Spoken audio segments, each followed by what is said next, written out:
Windrunner Spire is the most emotionally devastating dungeon Blizzard has ever designed. It's the ancestral home of Alleria, Sylvanas, and Vereesa. It isn't haunted by random ghosts, it's haunted by grief itself, and you've been sent to end it. 3 sisters, 3 tragedies here.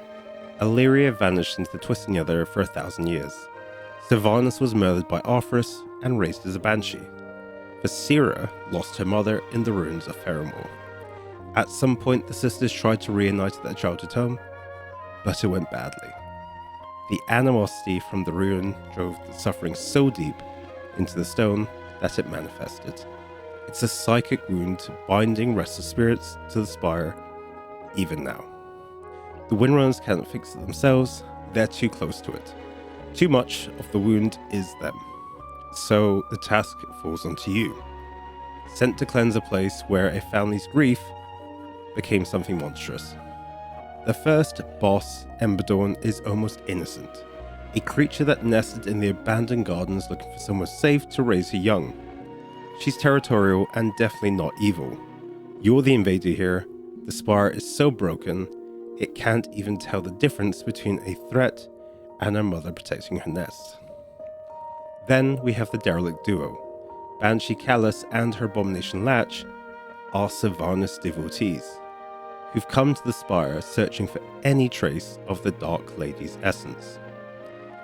Even after everything she did, even after everything that was done to her, she still has followers willing to do anything for her. They aren't just obstacles, they are proof of how far the damage radiates outward. The Windrunner tragedy didn't just break a family, it built a cult.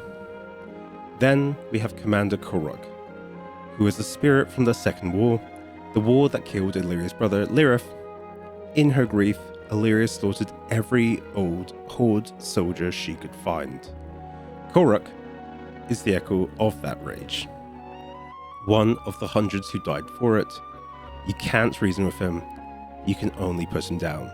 Which means, in a way, you're still cleaning up after Alleria's grief, centuries later. And then the final boss, the Restless Heart. It's the manifestation itself. Born from the combined grief and wrath of an entire family's tragedy, described as a vengeful spirit of a once proud Ranger General. Here's the thing. It can only be laid to rest by facing a worthy foe. It doesn't want rescue. It wants a fight it can finally lose. And that's your role. You're not the hero who saves the day. You're the opponent that finally gives the spirit permission to rest. Every boss in Windrunner Spire is a consequence. A nesting creature in an abandoned home, fanatics chasing a ghost, a soldier killed by grief-fueled vengeance.